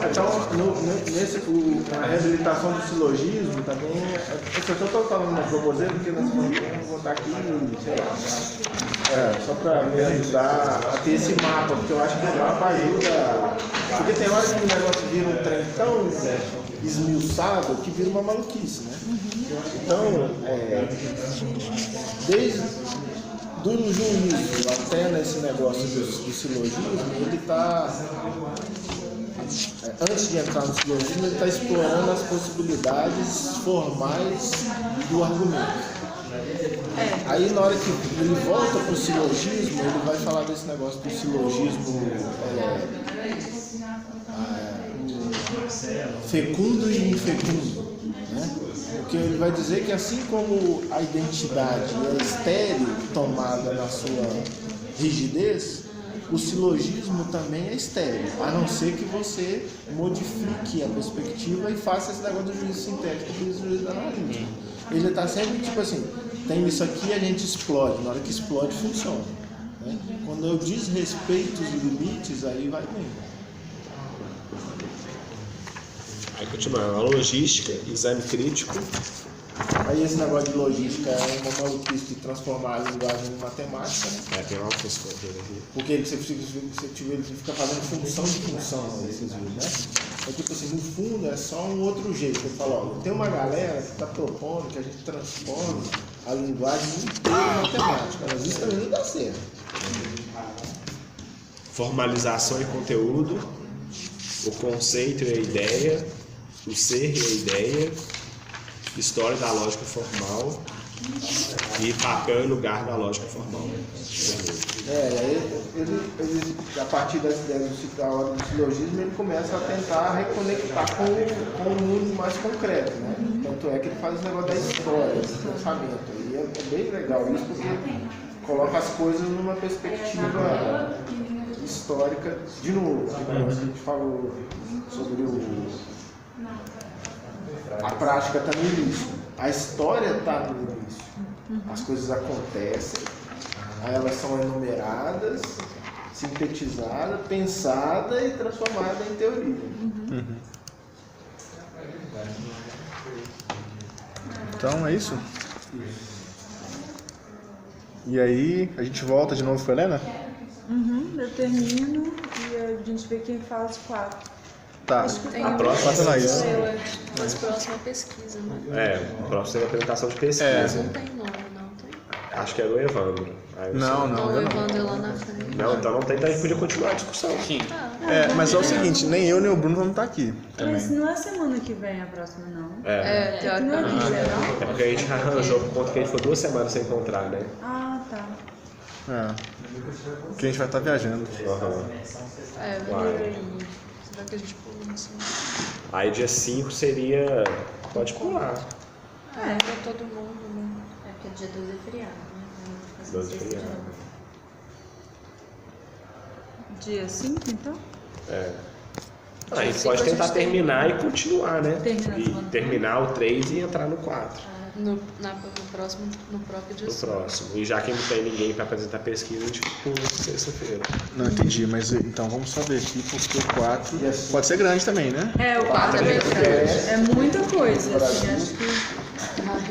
Não, eu acho que assim, vamos terminar mesmo. Aí deixa o tempo mesmo das coisas. Acho que foi bom. Porque a gente vai comendo as leituras do que seria o espaço político. Eu acho que a gente Mas o espaço político é tão menos exigente. Pois Eu acho que não vale a pena querer esgotar em... Acho que a gente tem que discutir mesmo, porque O objetivo espaço político eu acho que todo mundo já leu, a gente vai reler junto, vai ser maravilhoso. A gente tem mais condição de ler 100 páginas de espaço político do que assim. Não, isso vamos ver, assim, que é incrível. Quando você volta lá naqueles textos, depois de passar a grega aí se esforçando para compreender, digamos assim, metodologicamente, aquilo tudo ganha outra dimensão. Já demais, Lênin. Então, dia 5, terminar capítulo 3 e começar. O 4 vai até onde? A gente vai. Vamos ver como já? Termina. Já. Como é que ficou então? Às vezes a metade do Nossa, 4. gente, porque são 100 páginas. E o 4 é exigente. Eu acho que ele vai acabar pedindo uma sessão ou 2 sessões. Uma sessão completa ou 2 sessões. Então Eu acho que a gente pode Termina o botar 3. termina o 3, é isso. sem começar o 4? Olha só, acho que tem uma proposta interessante. Você não topa apresentar não, Bruno? Porque até a questão da linguagem aí. Isso Que é a segunda parte? a segunda parte do 3, por exemplo. Vai, pode ser, eu acho. Que é bom que varia também, né? Que aí vai mais no seu tema, eu queria ver também. Ia ser curioso se você colocasse alguma coisa. Isso aí é bem a questão da linguagem. Se você colocasse alguma questão da linguagem pra gente entender, porque seria legal. Então fica pro dia 5. Tá. Dia 5. Aí o Bruno guia, entendeu? Tá. Pois é. Eu acho que a gente pode entrar, gente, porque falta tipo 10 páginas. Mas as pessoas já atrasam menos. Vê no momento lá, né? Vê se vai render, vê se vai ter tempo. Mas Eu acho que a gente foi meio assim também, prepotente de achar que ia terminar o livro em 4 pontos. Assim. Que é um livro denso. uma estimativa eu te digo. Luiz, você acha